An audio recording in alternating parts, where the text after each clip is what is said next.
So ito yung ating cordless circular saw ni Tanzo. Actually 7 inches yung blade nito. So natatanong pala kung ang ating circular saw na to is pwede ba gamitin sa mga tiles. Actually meron siyang included dito na mga blade which is talagang design po siya for mga tiles, mga bricks, no? Ito magagamit nyo itong ating mga blades na to. Ang maganda pa dito kung gagamitin mo siya sa bakal, meron siya ditong included na blade niya.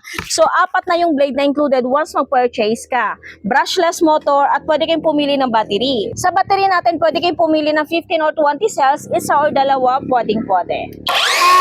And yes, meron na siyang included na bag. So, ito yung itsura ng kanyang bag. Safe yung product nyo kasi kung makikita nyo, makapal na yung foam na nasa loob nito ha. Yung charger naman natin dito is fast charging na. So, box type na siya. 1.5 ampere. Perfect talaga itong ating circular. So, na to pamputol ng mga kahoy, bakal, even mga tiles. So, magagamit nyo itong ating circular saw na to. Ang kagandahan lang, mas portable, mas convenient gamitin kasi hindi nyo na kailangan pang gumamit ng mga extension wire kung gagamit kayo nito. So, perfect pang DIY nyo. Even sa trabaho, magagamit nyo to. Kaya kung gusto nyo magkaroon na isang portable na cordless circular saw, go for this. Ilalagay ko yung link nito sa yellow basket.